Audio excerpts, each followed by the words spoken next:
পছন্দ হবে তো ভাব উঠতেছে কি? ভাব উঠতেছে না? গরম আর কি। হ্যাঁ, ভাব উঠতেছে তো। এই যে অনেকে খায়। বন্ধুরা, আসসালামু আলাইকুম। আমার সহধর্মিণী রুনি বেগম আমাকে কচুর লতি, মানে কচুর যে লতার মতো হয় তাকে বলে লতি, আমার খুব ফেভারেট। চিংড়ি মাছ দিয়ে রান্না করবে, রান্না করে আমাকে খাওয়াবে। কি রুনি বেগম, আপনার কার্যক্রম কি শুরু হয়ে গেছে? হ্যাঁ, কার্যক্রম কি শুরু হয়ে গেছে আপনার? আচ্ছা, চিংড়িটা আমাদের দেশি কি চিংড়ি, দিবেন? ছোট চিংড়ি আর কি। আচ্ছা, দেশি চিংড়ি। আর এটা কি করতেন? একটু হালকা একটু ভাত দিয়ে নিছি, হলুদ আর কি, হলুদ আর লবণ দিয়ে একটু ভাত দিয়ে। আর এটার উপকরণ গুলো এগুলা নাকি? উপকরণ কাঁচামরিচ, একটু জলপাই দিব সাথে। জলপাই দেওয়ার মানে? জলপাই মানে একটু যাতে চুলকায় কিনা আবার এই জন্য। আচ্ছা, গলায় না ধরার কারণে, বুঝতে পারছি। বলতে হবে তো খোলাখুলি। ঠিক আছে, শুরু করেন আপনি।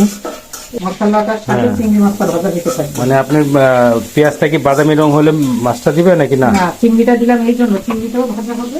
আচ্ছা আচ্ছা আচ্ছা, তা আবার ওইটুকু রেখে দিলেন যে? ওইটা ওই সরষের শাকের সাথে দিব। ও আচ্ছা, আবার সর্ষে শাক রান্না করবেন? Very good. আজকে তাহলে দুইটা আইটেম করতেছেন আমার জন্য। হ্যাঁ, বাচ্চারা খাবে না, কিন্তু তুমি আর আমি খাবো। ওকে, ধন্যবাদ। কি সর্ষে শাক কেটে রেখেছেন? হ্যাঁ, আচ্ছা, এর মধ্যে আচ্ছা। দিয়েছি একটু আলু দিয়েছি। হ্যাঁ, রুনি বেগম আমার জন্য সর্ষে শাক উনি প্রতিদিন খায়। সর্ষে শাকটা আমার ফেভারিট। যত শাক আছে তার ভিতরে আমি একটা টমেটো দিছি আর একটা ছোট্ট একটা আলু দিছি। যাক, আলহামদুলিল্লাহ। তো একই টাইমে দুটা রেসিপি আমরা করতেছি আর কি। তো সর্ষে, আমার যত শাক আছে বন্ধুরা বাংলাদেশের, তার ভিতরে সর্ষে শাকটা সব থেকে আমার পছন্দ, ভালো লাগে। কারণ একটা সর্ষের তেলের একটা গন্ধ করে, খুব ভালো লাগে, সুগন্ধ আর কি। তো এটা হচ্ছে লতি রান্না হচ্ছে। বাদামি হইলে পরে সে মশলা দিবে, প্লাস হচ্ছে হলো এই লতিগুলা দিবে। কখন দেখবো পরে। হ্যাঁ রুনি বেগম, এটা তো ব্রাউন কালার হয়ে গেছে, এখন দিবেন না? আর একটু। হ্যাঁ, কি দিচ্ছ এটা? জিরা বাটা, জিরা বাটা দিচ্ছ, একটু আদা বাটা।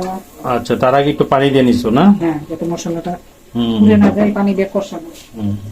তারপরে হলুদ দিবা। এটা কি গুঁড়া হলুদ? অনেক কালার। আর কি দিবা?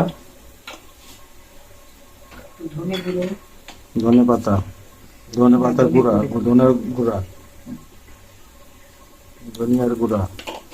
যেহেতু আমার লতি অল্প, লবণটা চিংড়ি মাছের সাথে দিয়ে দিছি।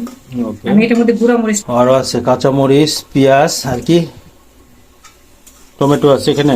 না, টমেটো দিব না। জলপাই আছে, জলপাই।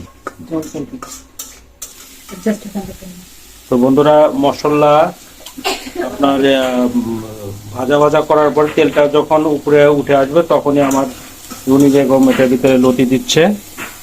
হ্যাঁ, লতি অলরেডি ছেড়ে দিয়েছে। এখনই মূলত বেশিক্ষণ লাগবে না, না? চুলাটা কমাই দিব, আস্তে আস্তে বেঁচে থাকবে। আস্তে আস্তে যাবো। তারপরে এখন মানে কি হয় সেটা পরবর্তীতে আপনাদেরকে এই ভিডিওতেই দেখাবো আর কি, যে রান্নার সর্বশেষ যে লুকিংটা সেটা আপনাকে দেখাবো। তো জলপাইটাকে একটু পরে দিবা? এখনই দিবা? তো বন্ধুরা, জলপাইটা দেওয়ার উদ্দেশ্য হচ্ছিল, অনেক সময় অনেক মেয়ে নিয়ে খেয়ে ফেলছে একটু না। তো অনেক সময় কচুর লতি বা কচু এগুলা গলার ভিতরে ধরে, এরকমটা। তো যার কারণে কচুর ভিতরে একটু জলপাই দিয়ে দিচ্ছে। কোথায় রুনি বেগম? আসছেন আপনি? লতি রান্না শেষ? হ্যাঁ হ্যাঁ, রাখেন। তোমার পছন্দ মতো দিছি না, পছন্দ হবে তো। ভাব উঠতেছে কি? ভাব উঠতেছে না? গরম আর কি। হ্যাঁ, ভাব উঠতেছে তো। এই যে অনেকে খাই একটু আস্তে আস্তে থাকে, আমরা অবশ্যই একটু গরম খাই। যাক বন্ধুরা, তো এই লতি অলরেডি রান্না শেষ হয়ে গেছে। লতিটা আশা করি ভালো হবে। এবং ভাব উঠতেছে, অনেক সুন্দর হয়েছে, গরম গরম। রুনি বেগমকে ধন্যবাদ।